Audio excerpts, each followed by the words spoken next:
Hello, my friends, and welcome back to Alien Protocols. So, in this episode, I'd like to chat about the Fermi paradox, but some speculations that you don't hear too much about, but are equally realistic, I believe. The Fermi paradox, it's basically with such a gigantic universe and so much time, how come we haven't found other civilizations? How come we don't see them or hear them? How come they're not sending us radio signals or we can't detect them visually, which is perhaps the more startling evidence? There's a lot of presumptions, and a lot of astronomers and a lot of these top experts you see on the TV shows speculate and lean very much towards the fact that we might be more rare. Advanced life at this level that can go technological is more rare, or that we might be the earliest in the very earliest realms. But I don't quite think so. I think that we should at least speculate we're in the middle. You know, I think that's rational. But we don't see them, and we don't hear them, despite the fact that we've had, an active radio program going on for quite a while. But let's be realistic about the radio program. You hear about this a lot. Aliens could have heard us with their, our radio and stuff in the first Olympics and all that stuff. But the reality is radio signals degrade over space, and ours have only gotten like 200 light years. So I think that's very important to consider. So there's several different ways that we could communicate with them. Of course, there's the visual, of course, there's the radio, and there's also other, which is a really cool topic. I think a whole other episode should be done on. But they could leave biosignatures, genetic messages on different nearby planets. When a species is advanced enough to travel and decode it, there doesn't have to be monoliths like 2001, but there could certainly be and logically be some type of von Neumann type system, I believe, where it's a self-replicating robotic system. We've talked about this in earlier episodes and even shown factories and how they'd have to work and everything.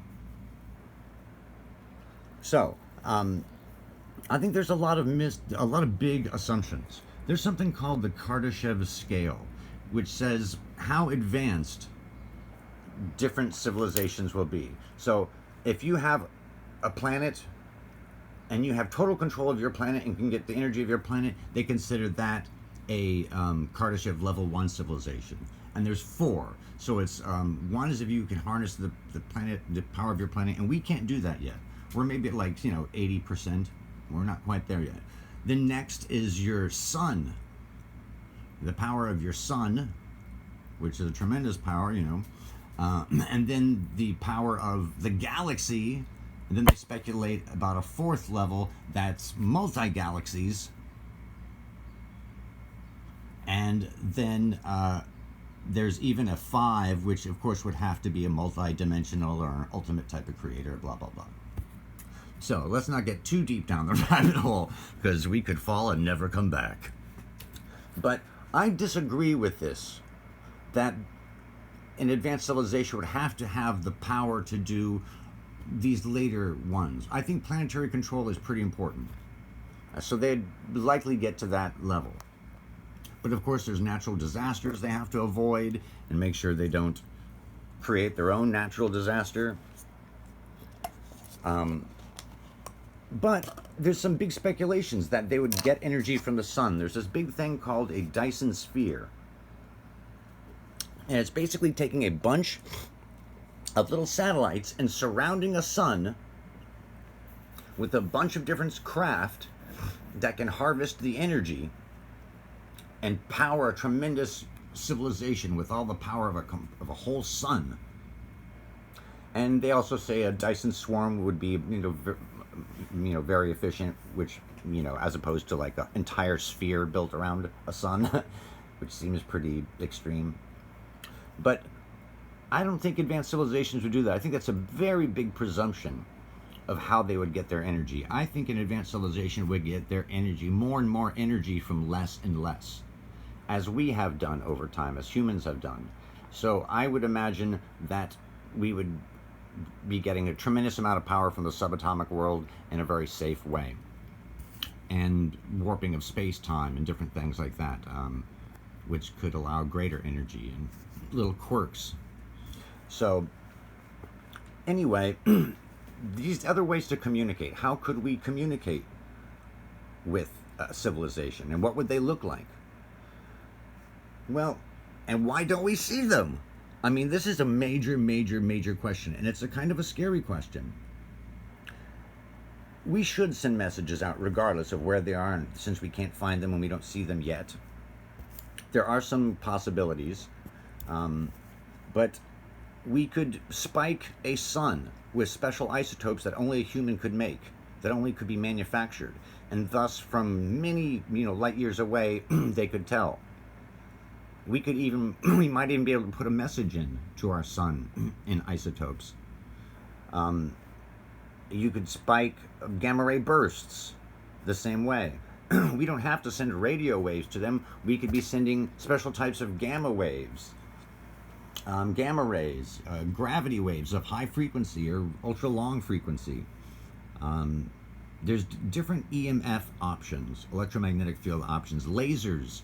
Michio Kaku said that a civilization could transmit their entire consciousness through lasers. Wouldn't that be cool? Send yourself across the universe as a laser.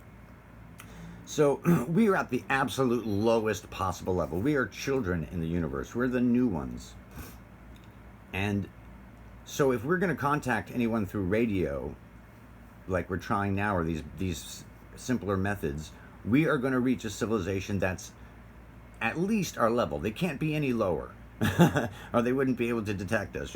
They have to be our level or higher, which is kind of a reason, knowing how long the universe has been around, to not announce yourself too much. The Earth is 4.5 billion years old, and the universe is 13.8 billion years old. So there could have been civilizations around for 2 billion years already. You can't even imagine the technology level. So there are some scary possibilities, and I don't think we should rule these out. Reasons why we don't see other civilizations. Well, of course, the simple, easy one is it's a simulation. And near the end of the simulation, you don't need to necessarily have the aliens. Or maybe the aliens become possible when the players, the life forms that are in a transcendence test, if they pass a certain level. So we could be a simulation. We could be victims to technology.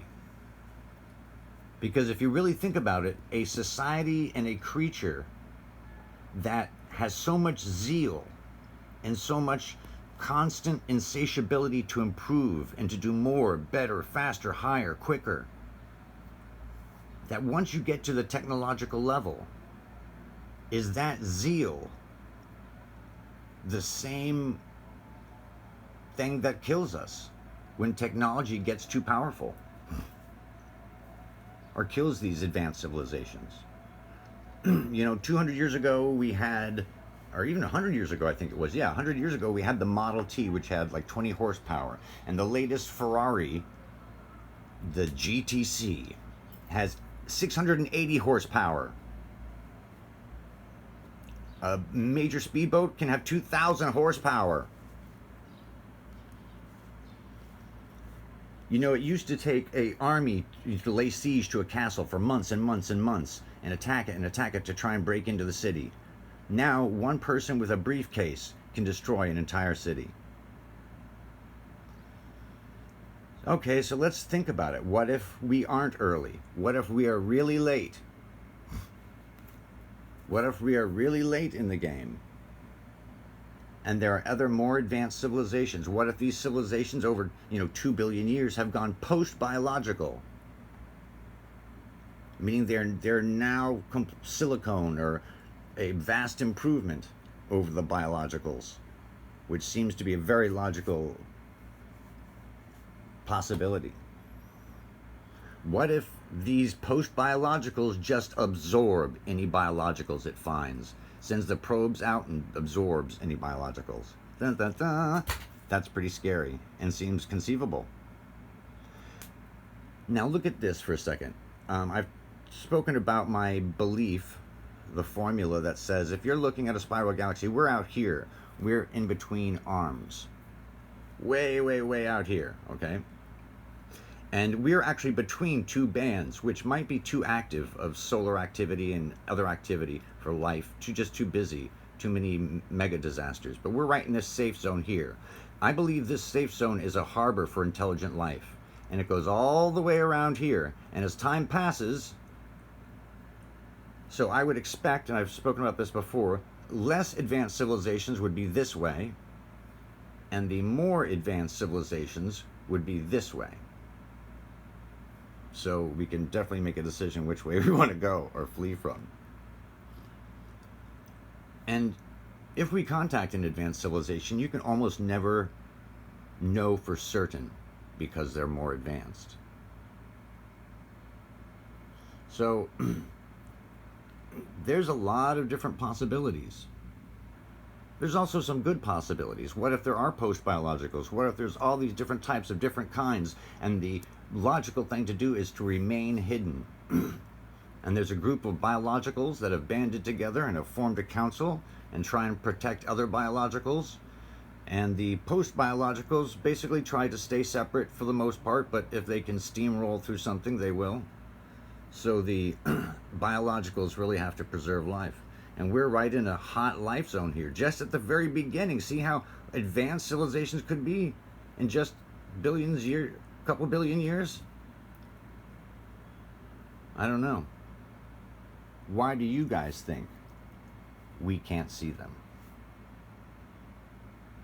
It's a real important question. Much love.